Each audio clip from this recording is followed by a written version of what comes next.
Dr. King taught us that darkness cannot drive out darkness. Only light can do that. And hate cannot drive out hate. Only love could do that. In this episode of Derate the Hate, I am joined by Reverend Dr. Terrlyn Avery, known to many as Dr. TLC, to unpack how spiritual consciousness and emotional intelligence can fuel the movement for unity. When people make the choice to say, I want to be better, I want to do differently, your greatest teachers will come to you. God, the universe, source, whatever people call it, will send you the resources and the people that you need. And that's why you have to have that sacred relationship. I always say to people, I don't care if your sacred relationship are the trees out there. But if that is the place that you go and you find your grounding and you sit and you meditate and you experience clarity and guidance, you've got to have something that is your foundation. Otherwise, you give in to hate. I want to transition our conversation a little bit into something that you've also talked about, and that's bridging racial divides. It is about who do you want to be in 2025? And as a leader, who do you want to serve in 2025? Because you can see that racism still exists. So that selfish mindset is about coming out of the conditioning that we've had, so that anytime we start talking about race, people get their hackles up and they want to defend and say, I'm not racist, I'm not this, I'm not that. Just go into a posture of listening and observing and questioning, legitimately questioning, because in my experience, when you talk to Black and brown folks legitimately about their concerns, we want to be able to share. And we're not going to think you're racist just because you're asking the question, particularly if you're saying, listen, I'm asking this question because I genuinely want to know. So then the shared piece becomes, then how do we now take this out into the world and heal the world? What can I do in my sphere of influence? Together, we reflect on the deeper calling to bridge the racial divide, not just through dialogue, but through intentional, soul-centered action. If you believe real change starts within, this conversation will challenge and inspire you. Let's roll that intro and get into it.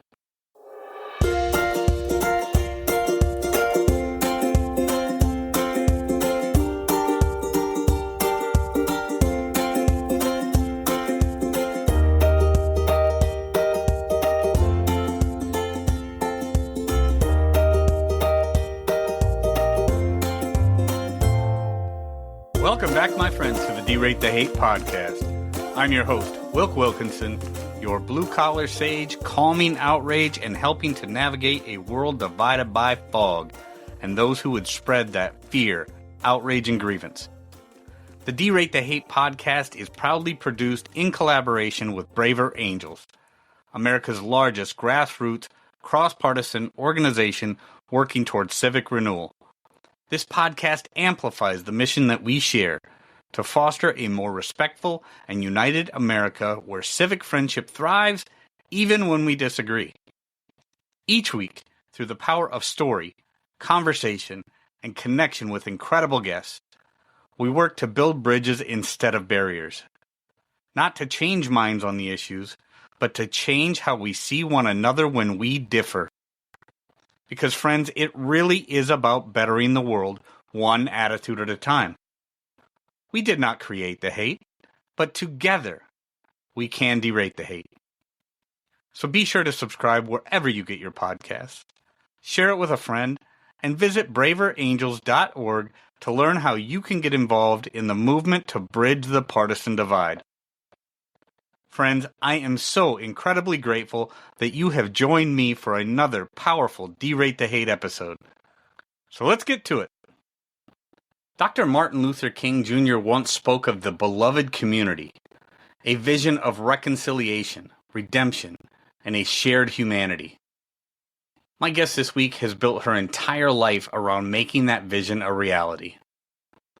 Reverend Dr. TLC, Terrlyn Avery, calls herself a pastologist because she's both a licensed psychologist and an ordained minister.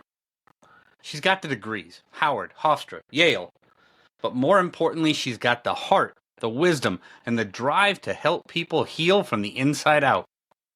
Her sacred intelligence framework challenges us to honor the sacred, embrace ourselves, and truly live out our shared humanity. Whether she's coaching high-impact leaders, pastoring the Martin Luther King Jr. Community Presbyterian Church, or leading the Healing Racism Institute, her mission is clear. Dismantle the barriers that divide us and create spaces where real connection can thrive. Today, we're going to talk faith, race, healing, leadership, and what it takes for each of us to step into that shared movement toward the beloved community Dr. King envisioned. This is going to be a powerful one, friends, so stick with me. Here we go. Dr. Terrlyn Avery, so glad to see you today. Welcome to the D-Rate the Hate podcast. Thank you, Wilk, for having me. Oh, I'm grateful to see you, Dr. TLC, Reverend Dr. TLC, right?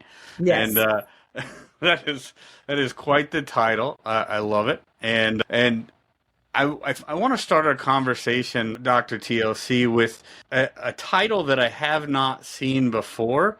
So I would like you to start by telling the DTH listeners, what is a pastologist?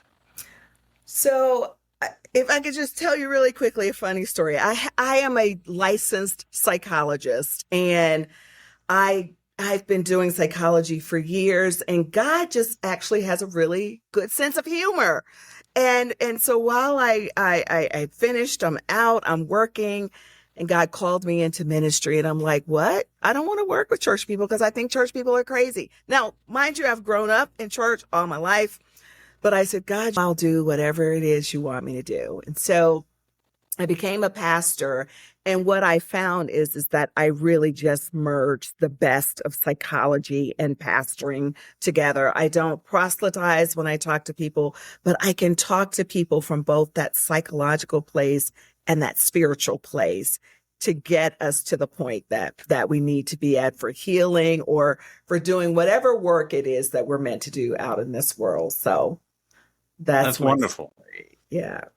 Yeah, that's wonderful. Because when I started looking at your background and I saw pastologist, I'm like, I'm not even sure what that is, but I'm definitely looking forward to hearing it.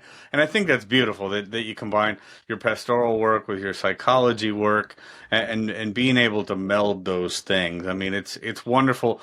Those of us that are blessed to do the work of helping others and being able to take our passion and turn it into purpose and help other people succeed in their life is just, in my opinion, just an incredible blessing. And so one of the things that I've seen you talk about, in fact, it's your website, the title of your website is Sacred Intelligence, sacredintelligence.com.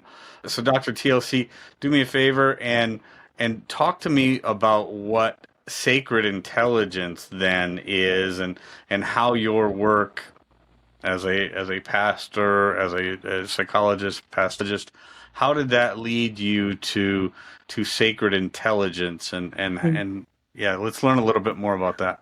So the name Sacred Intelligence was actually given to me by a woman who has become a very dear friend, but we were doing some coaching together, and I was explaining to her my passion for psychology, my love for God, and she knew I had just recently become a minister. And so I said, give me a name for my business. Help me come up with this name. And so really, if you think about psychology, the study of people and using your intelligence, your psychological tests that you do all the time, and just using that part of yourself to show up as your best self in the world, and then taking that sacred part of yourself. So for me, sacred intelligence, then once she gave me the name, I just loved it instantly.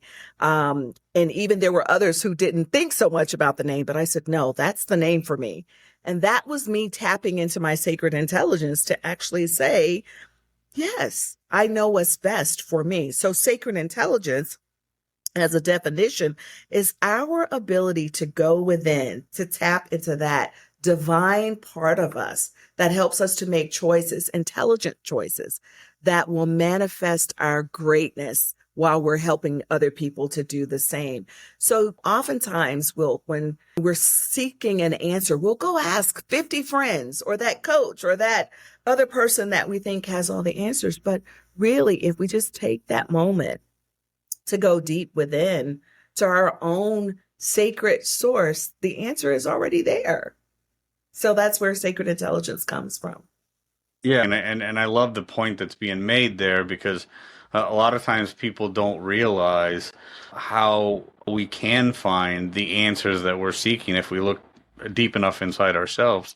One of the big things that I like to talk about is personal accountability, personal responsibility, and I often get asked, how does it start? I mean, what do you got to do? What's the starting point when you're trying to get better or be a better person and things like that? And I'm like, well, it really starts with a lot of introspection, right? Self-reflection Absolutely. and looking at yourself to figure out who you are, what you want to be, that kind of thing. For me in my own journey, Dr. TLC, it was one of these things where, and people ask me this, and it's an integral part of my story, is the idea that for so long I carried around so much anger. I had anger and animus from just a number of different things growing up.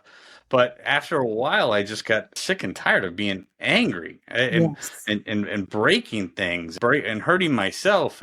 And I got to the point where I'm like, the answer is not going to be found in anybody else. The answer is going to be found in me. It's up to me to figure that out. And a lot of that comes from that introspection. So unpack that a little bit, if you would, please, because a lot of people they don't quite get it and they don't know where to start.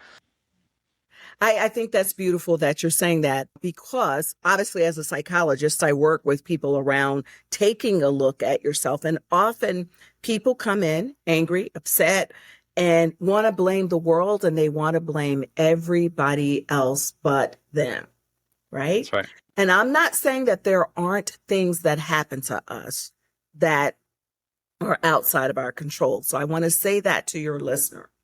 We may not be able to control everything that happens to us, but we can control our response to it.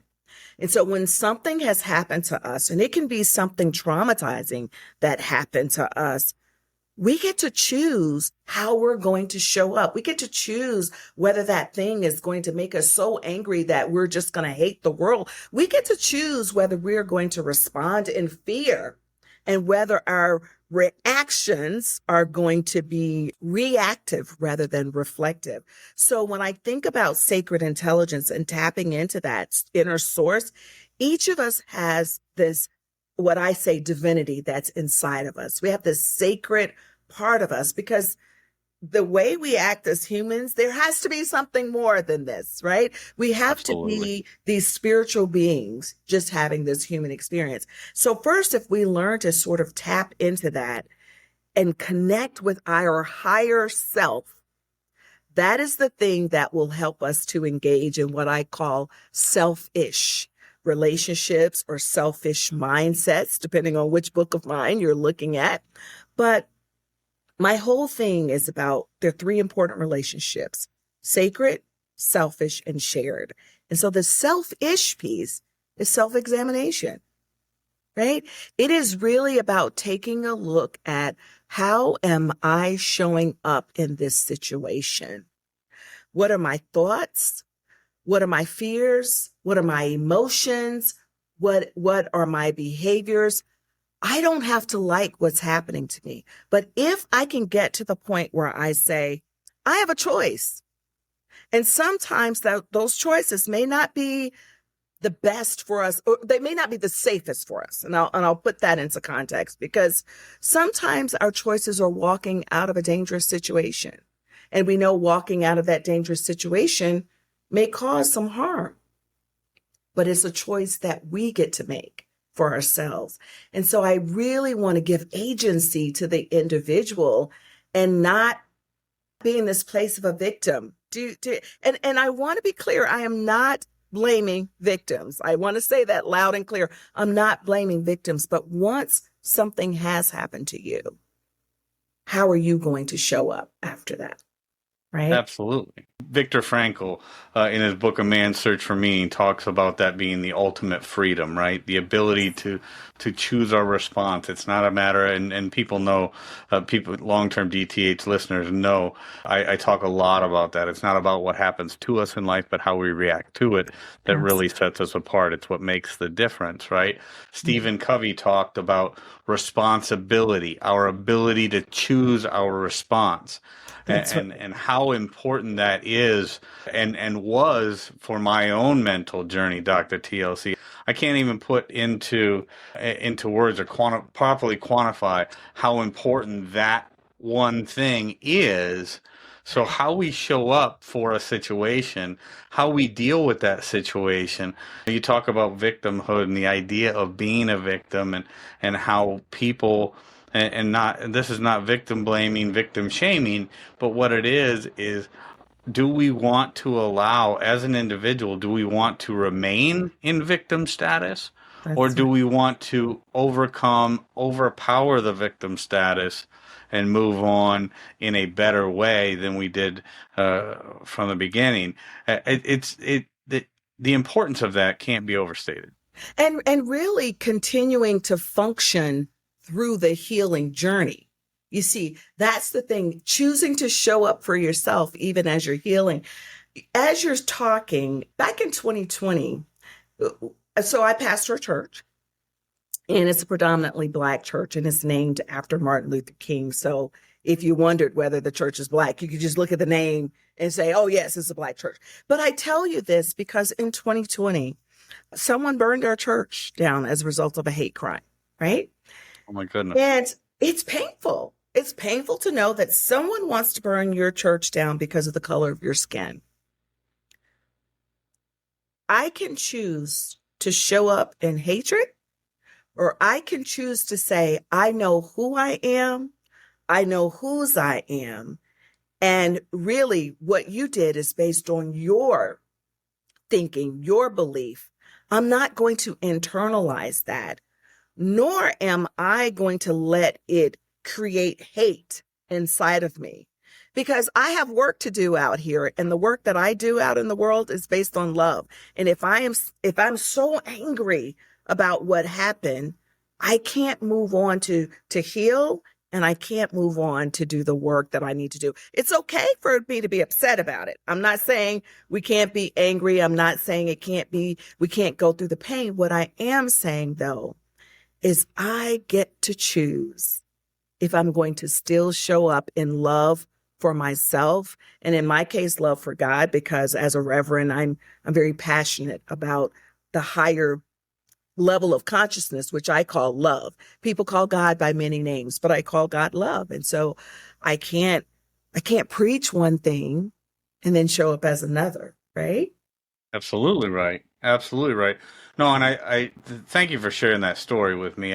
When I think of Dr. King and I think about his position on hate, and he says you can't defeat darkness with darkness, only light can do that, and you cannot defeat hate with hate, only love can do that, right? Mm-hmm. And the reality about that statement is far too often people will allow their hatred, the ugliness inside. I mean, the ugliness that comes along with hatred, and people allowing hatred to build within them, is it's one of the saddest things to see in another human being, right? Mm-hmm. We can only defeat love, or don't only defeat hate with love. The importance of what you're talking about there, Dr. TLC, is it also makes me think of another story from another guest that's been on the D-Rate the Hate podcast before, Chris Singleton, whose mother was murdered in the Mother Emanuel Church shooting by the white supremacists in North Carolina years ago, and it's just, he talks a lot about forgiveness and our ability to not allow, and It's not in any way condoning the behavior. It's not in any way giving pass to the person who's done something. Yes. But the power of forgiveness and Mhm. love and having love within our hearts is the only way to move beyond the ugliness of some of those things. Absolutely. And well, as you're talking, I'm thinking about two things. So one of the greatest theologians that I love to read is Dr. Howard Thurman. And he talks about the weapons that we use to fight things. And he said, actually, the greatest weapon in the world is love, because you get to choose how you're going to show up. But the other thing I'm reminded of as you're talking and you're quoting all of these authors and scholars, when we decide that we're going to show up differently in the world and we're going to heal and we're going to walk through the healing journey in this place of love, it matters who we hang around, and it matters who we read and what we take into our system. So I can imagine when you were at your angriest, you were not reading Stephen Covey or Martin Luther King or Viktor Frankl. That you probably weren't reading them. Or if you No, I was were, not. you weren't absorbing what they were saying. And so when people make the choice to say, I want to be better, I want to do differently, your greatest teachers will come to you. God, the universe, source, whatever people call it, will send you the resources and the people that you need. And that's why you have to have that sacred relationship. I always say to people, I don't care if your sacred relationship are the trees out there, but if that is the place that you go and you find your grounding and you sit and you meditate and you experience clarity and guidance, you've got to have something that is your foundation. Otherwise, you give in to hate. You give That's in right. to fear. And we know that when you give in to those things, it makes you make really poor choices, not just for Very important. yourself, but for everybody else. And that's where my shared relationships come in, to know that I don't exist as an island. And what I do and say really matters, particularly as a pastor. Oh, for sure. Even when I don't think that I'm saying something that's, I might think it's very flippant or just making a comment. People listen differently when you are a leader. That's right. And I think most of us would like to not own that responsibility as a leader if we're not like a pastor or a podcast host or whatever. But if you're leading your family every day, you're leading your friends, you're leading communities. And so I just want to invite people to think about how they want to show up in this world and show up for others. No, that's right. Absolutely right. How do you want to show up? How do you want to, what, and that's the thing, it is about leadership. And I don't think a lot of people, unfortunately, they just don't understand that. I want to go back a little bit to the part where you mentioned what we were taking in. What are you filling your cup with, right? And at my angriest, no, I absolutely was not reading people like Stephen Covey and Viktor Frankl and Martin Luther King Jr.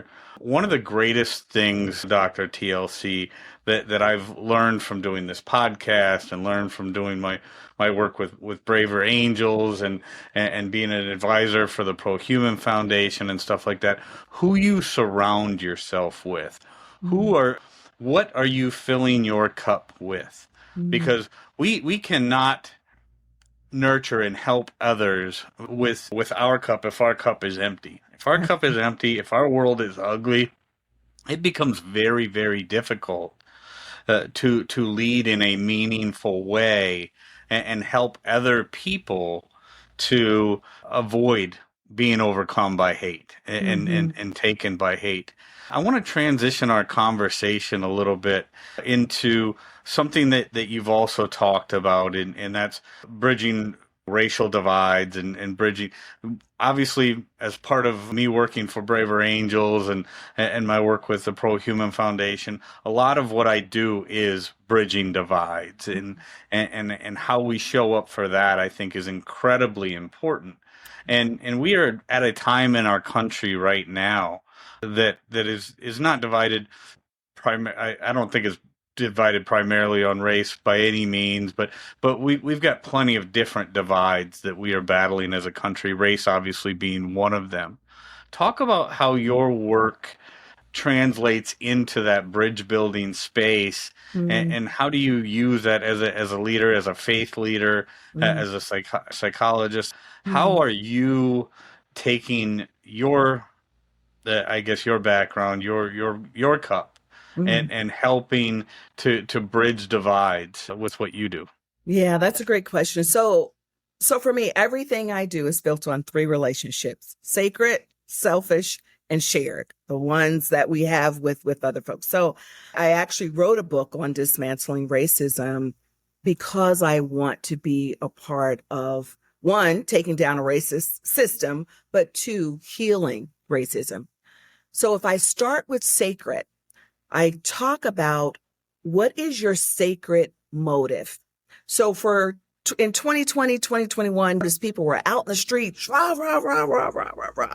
You saw a lot of people giving money for DEIB actually initiatives. And so one of the things that I said was that dismantling racism is not a sprint. It is actually a marathon. And so if it is something that you are choosing to engage in, it can't be doing this for the optics. It can't be doing this on a day that I feel like doing this, because honestly, when I do the work of dismantling racism, I don't always feel like it. Right. I would rather be doing something else. But I think about, what's my sacred motive? And my sacred motive for me is something much bigger than me, something much bigger than you. What am I called to do in this moment? And I don't want your listeners to think that it has to be doing a radio show, that it has to be protesting. It has to be, because I used to do a radio show on dismantling racism, and not everybody's going to do that. But what can you do in your own sphere of influence in terms of just listening to the sacred guide you for what that should be? So what's your sacred motive? Then the second thing I say is, so what is your selfish mindset? So when we think about selfish, turning on the self to evaluate the self and say, what is my thinking? How have I been conditioned to think about race, particularly in America? How have I been conditioned to think about it? And have I been conditioned to say, Black people are lazy? This is just an example. Or like I've had people say to me, when you see the police shoot a Black person, they'll say, well, why didn't they just do what the police said? And I'll say, but did you see them walking with their hands up? Like, what is your mindset that limits your ability to ask the questions that you need to ask, to pay attention to what's going on? Like, I had friends to say to me, I didn't know racism was this bad until 2020. And I'm like, really? Where have you been all the other times? This isn't the first time that this has happened. So the selfish mindset is really about coming out of those places of complacency or being fearful and not living in shame. And I have to say that because the biggest challenge I have with my clients sometimes is, white clients in particular, around dismantling racism, is this idea of guilt and shame. And I say, but that's not what it's about.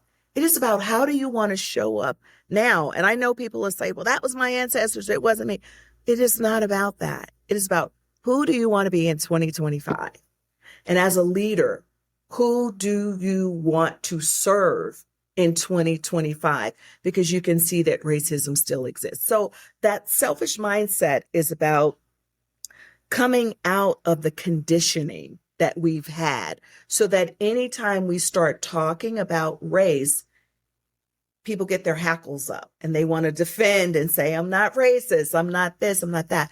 Just go into a posture of listening and observing and questioning, legitimately questioning. Because in my experience, when you talk to Black and brown folks legitimately about their concerns, we want to be able to share. And we're not going to think you're racist just because you're asking the question, particularly if you're saying, listen, I'm asking this question because I genuinely want to know. So then the shared piece becomes, then how do we now take this out into the world and heal the world? What can I do in my sphere of influence? So what can I do at church? If I look around and I see all the parishioners are white or all the parishioners are black or Latino or whatever, and I want to bridge that gap, what do I need to do differently? So for me, I see so many people who will say, well, there's nobody black in my neighborhood. There's nobody black at my church. There's nobody black in the associations that I'm in. Well, that's a problem, right?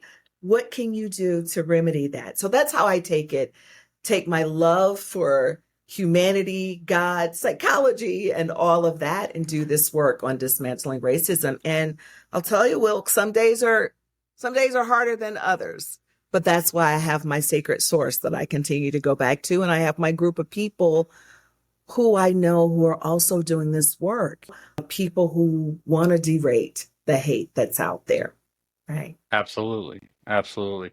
Yeah, I love how it keeps on coming back, and the I guess the Trinity there, the sacred, the selfish, the shared, and how you break those down. I think it really brings it home, and it makes it people or easier for people, at least it does for me, to understand the importance of each one of those things, those three different pillars of how we are going to address a thing. Kind of diving in a little bit heavier on something that you brought up, and thinking about unconscious bias and people's inability to understand even kind of not knowing what you don't know kind of thing, right?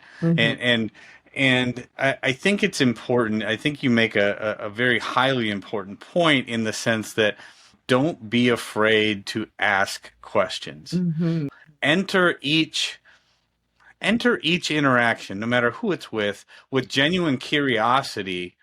And if there's something that's going on that you may think is out of place with you, just enter into that conversation with genuine curiosity and say, hey, this is where I'm feeling on this. I've had obvious to many of the DTH listeners, but maybe not so obvious to the newer listeners. I've had an opportunity on this podcast, Dr. TLC, to have some just absolutely incredible conversations with some of the most incredible, whether they be thought leaders or de-radicalization experts or just people, former white supremacists, race relations superheroes like Daryl Davis, and getting such a range of different perspectives on what makes people think the things that they think, or people like Quay Hanna, who is somebody who was never like an overt racist by any means, but came to the realization after doing this American bus tour that he had these unconscious biases that he just never knew he had. Absolutely. It's interesting because you said so much in there.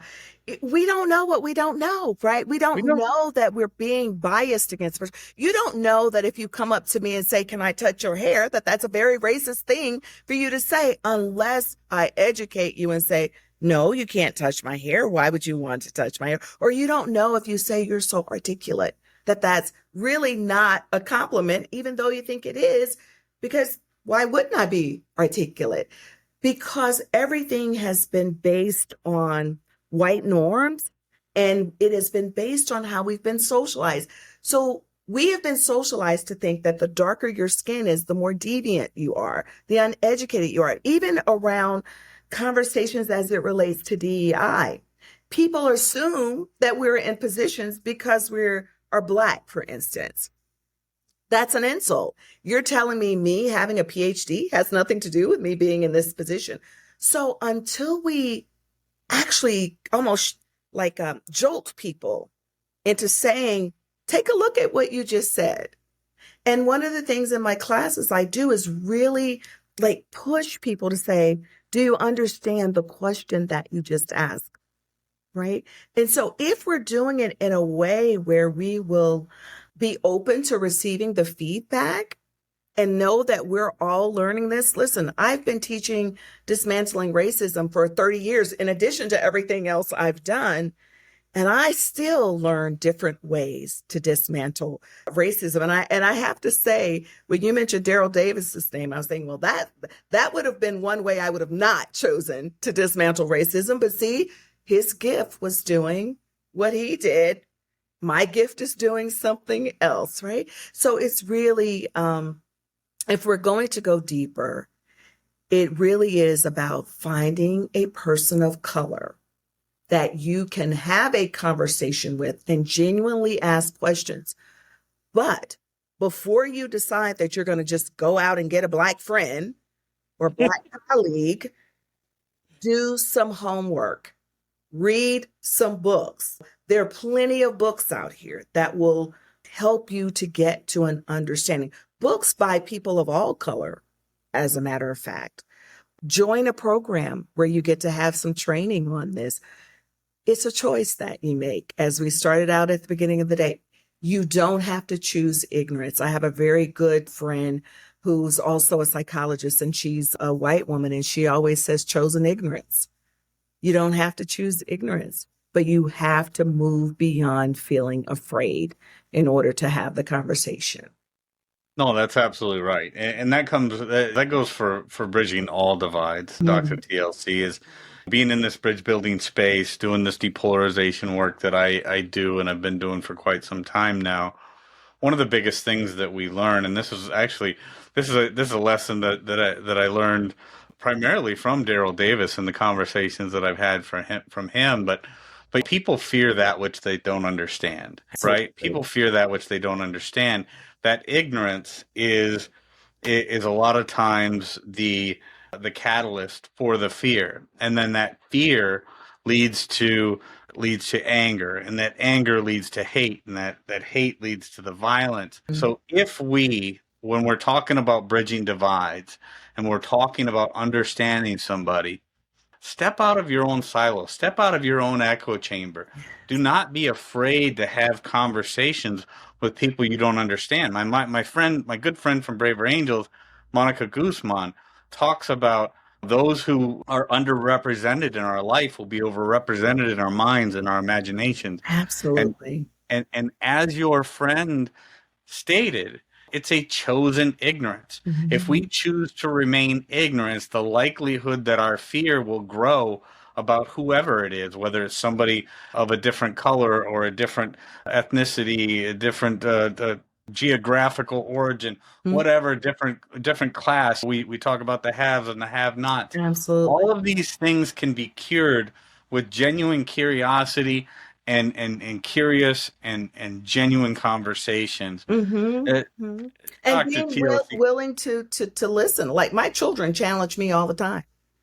Yeah. And if I say something that their mindset is a little different about, they cause me to stop and think, and it's humbling. It is, and it's a wonderful thing. I mean, the thing is we as human beings, none of us can be afraid to have conversations with people maybe it's somebody that we do fear. Maybe it's somebody that we don't even like. Abraham Lincoln at one point in time said something to the effect of, "I do not like that man. I must get to know him better." That's right. The reality is we all have a lot of work to do. We all have unconscious bias. We all have the ability to make the world better. We just have to choose to do it. Absolutely. This has been a wonderful conversation. Dr. TLC, where can people find out more about you and the work that you do? And then we'll wrap this one up. Well, they can go to sacredintelligence.com, and that's sacredintelligence.com. And you can also find me on social media if you put in Sacred Intelligence, or if you put in Reverend Dr. TLC, or just Terrlyn Curry Avery. You'll find me. I am so grateful for this wonderful conversation. Thank you for joining me on the D-Rate the Hate podcast. Dr. TLC, have a wonderful day. All right. Thank you for having me. Friends, I want to thank you so much for tuning in. And if there's anything in this episode that provided exceptional value to you, please make sure to hit that share button.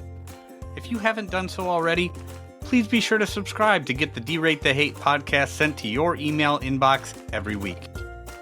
We really are better together. So So please take a moment to visit braverangels.org and consider joining the movement towards civic renewal and bridging our political divides. This is Wilk wrapping up for the week saying get out there, be kind to one another, be grateful for everything you've got, and remember, it's up to you to make every day the day that you want it to be. With that, my friends, I'm going to back on out of here and we will catch you next week.